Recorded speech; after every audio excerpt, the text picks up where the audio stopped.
I'm Lesli Robertson, and I teach at the University of North Texas in the Fibers program, and also an artist that works in the community a lot. So I teach basics. So I teach weaving, and I teach and alternative processes, which is three-dimensional fiber techniques. So we really look at technique, we look at concept, and we try to give students a really good foundation in terms of making, in terms of materials. And then I also teach a course that I've just started up about community engagement.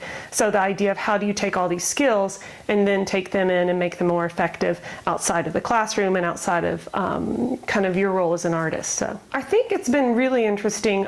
Within all the different types of artworks, you have mediums that are really getting mixed up. So you don't have sculpture or painting or printmaking. You have these really cross-disciplinary interactions of artwork. I think it's really interesting to see Nasher Sculpture Center of last year, the year before, having Ernesto Neto's Cuddle on the Tightrope, where the techniques that I've been teaching in the Fibers program suddenly are turning up in an internationally recognized art museum, such as a Nasher. The ability for that work as well to have an interactive component. So it wasn't just let's look at this, let's analyze this, let's enjoy it from this visual perspective. You were able to touch it, to feel it, to get a different kind of sensory impact that the artwork had on you. And I think that could be done with fiber so easily. And I think that was very, very interesting to see. And I continue to see more and more artists that aren't identifying particularly with the fiber arts or textile arts or sculpture or anything. They're becoming mixed media artists. They're artists that work in materials that have a connotation, that have this visual vocabulary for their work, and they're able to create these really wonderful pieces that aren't just relying on one way of working or one medium. So what's interesting about fiber arts, that it has a lot of different worlds that it can live in, and I've always said that. You have the contemporary art, the fine arts realm, where artists are using it for various types of projects and engagements. But what's really intrinsic to textiles and fiber arts is its cultural associations. And what I find so interesting, and what got me interested in textile arts, has been its link to culture. And what I'm seeing a lot now are designers and artists that are using these textiles, these kind of cultural arts, as a way into a country to do social practice projects, to do community engagement, to also provide different opportunities that will take these traditional arts to a new level, that makes them relevant to contemporary society, contemporary design. It's been really interesting to see that.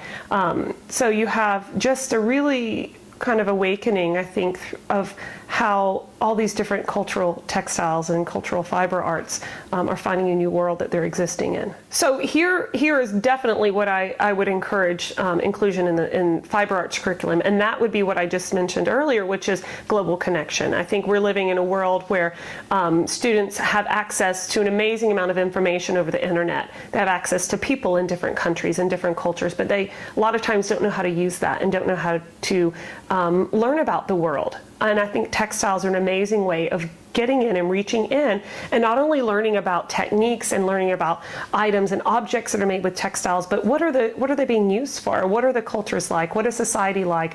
How do people associate identity with these traditions? I keep thinking about the research that I've done in Uganda on bark cloth, and how suddenly what started out, I should say, as this unknown place, this unknown country with assumptions that I had, that I'm going to Africa, that I'm going to Uganda, what is that about?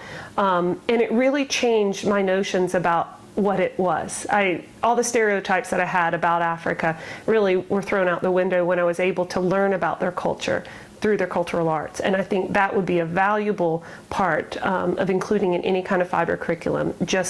We're going to have students that need to know more about the world, because the world's getting smaller.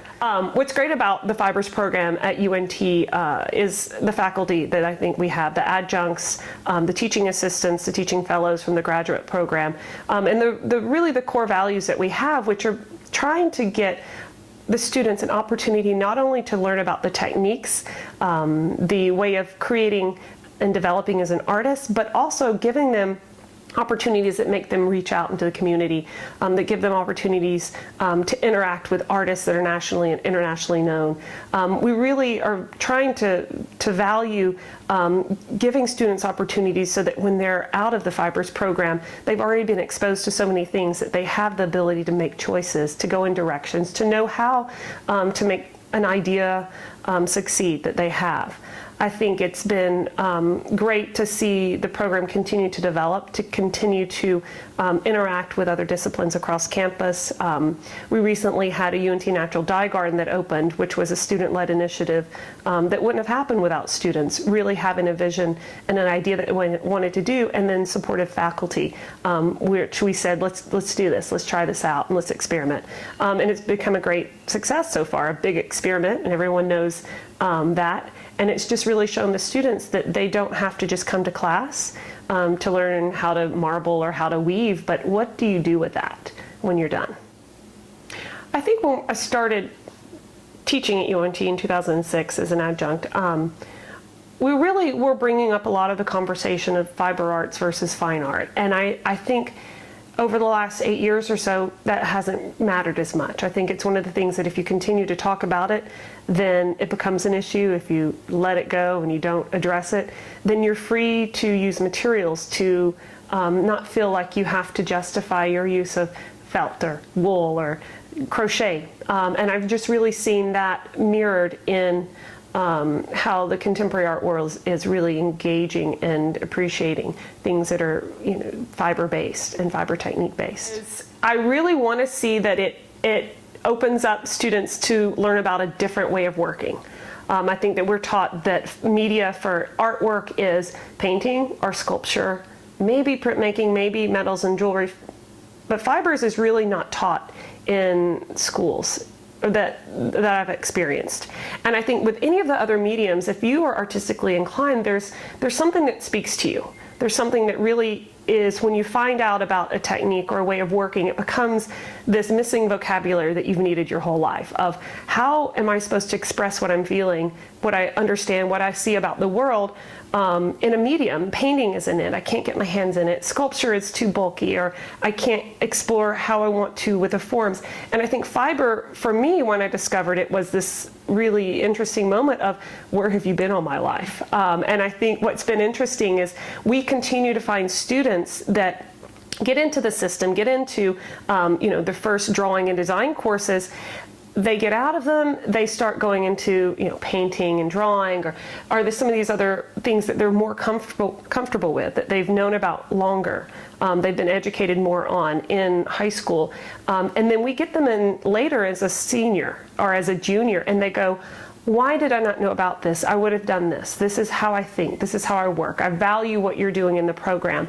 And then it's too late. We say go to grad school for fibers, but we would really like to have more students find out about fibers, find out that there are ways of really creating a really wonderful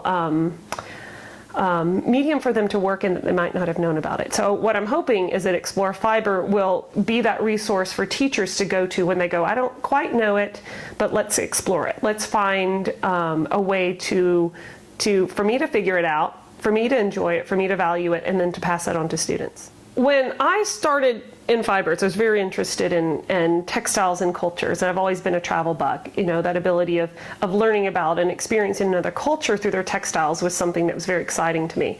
So I started working in Uganda in 2005 for every summer for a couple of years there.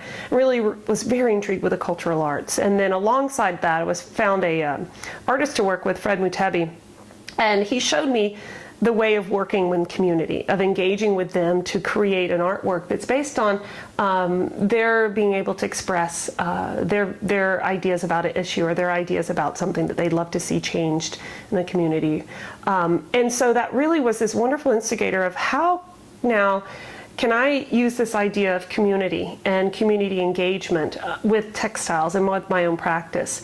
And in 2009 and 10-ish, I was a visiting artist at the Center for Creative Connections, and that was really the ability to take this research and this work that I was doing in Uganda of engaging with the community and taking it into the textile realm. I thought it was really interesting as we've talked about textiles in the past, that they are something that has been with you since birth. They're something that have this intrinsic ability to represent a person. And so I worked with lots of community groups, I think 16 total, over 500 people, to create little small concrete collages that represented them. And then I actually sat there and wove those concrete collages into, hundreds of feet, maybe not hundreds, I'm exaggerating, dozens of feet of woven cloth, and we had those installed. Additionally, through that idea of weaving, not only did I want to just have and experience that process of building and creating and weaving, we ended up making 2 wall-size looms. And what we were doing with that is giving the community the chance to come in and experience this process of creating something that were these disparate parts, these warp that were just hanging there, giving them the ability to choose a texture and material that they wanted to, and to go in and weave them in and out with that weft, and to contribute to building something. In addition to that, we were creating a video that was actually not shot, but projected onto the looms. And so what was happening is that the community were actually building and weaving the screens. So once they were finished with that, the community was able to see the video in its full. It wasn't just going through the warp fiber. And so it was really interesting to me. And since then, I've really engaged with how to bring the community more into the work that I do, how to take textile-related techniques, specifically weaving, to build sculptural works that have the ability to be engaged with by a participant. It's essentially taking the viewer in a normal gallery setting and turning them into a participant. That's been really interesting. And so that continues to lead to more collaborative projects. And so I'm working on one now that isn't textile based, but it's community based. And so it's really allowed my practice to change as an artist, where I have that ability to value and to enjoy working with textiles, but I'm also able to bring that to others.